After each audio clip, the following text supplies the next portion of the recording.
The Lord gave this message to Jonah, son of Amittai. Get up and go to the great city of Nineveh. Announce my judgment against it, because I have seen how wicked its people are. But Jonah got up and went in the opposite direction to get away from the Lord. He went down to the port of Joppa, where he found a ship leaving for Tarshish.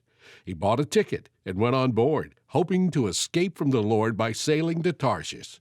But the Lord hurled a powerful wind over the sea, causing a violent storm that threatened to break the ship apart. Fearing for their lives, the desperate sailors shouted to their gods for help and threw the cargo overboard to lighten the ship. But all this time Jonah was sound asleep down in the hold. So the captain went down after him. "How can you sleep at a time like this?" he shouted. "Get up and pray to your God. Maybe he will pay attention to us and spare our lives." Then the crew cast lots to see which of them had offended the gods and caused the terrible storm.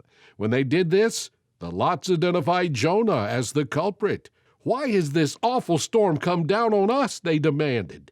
"Who are you? What is your line of work? What country are you from? What is your nationality?" Jonah answered, "I am a Hebrew, and I worship the Lord, the God of heaven, who made the sea and the land." The sailors were terrified when they heard this, for he had already told them he was running away from the Lord. "Oh, why did you do it?" they groaned. And since the storm was getting worse all the time, they asked him, "What should we do to you to stop this storm?" "Throw me into the sea," Jonah said, "and it will become calm again. I know that this terrible storm is all my fault." Instead, the sailors rowed even harder to get the ship to the land. But the stormy sea was too violent for them, and they couldn't make it. Then they cried out to the Lord, Jonah's God. "Oh, Lord," they pleaded, "don't make us die for this man's sin, and don't hold us responsible for his death. Oh, Lord, you have sent this storm upon him for your own good reasons." Then the sailors picked Jonah up and threw him into the raging sea, and the storm stopped at once.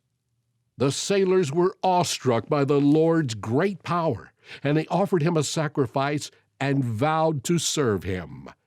Now the Lord had arranged for a great fish to swallow Jonah, and Jonah was inside the fish for 3 days and 3 nights.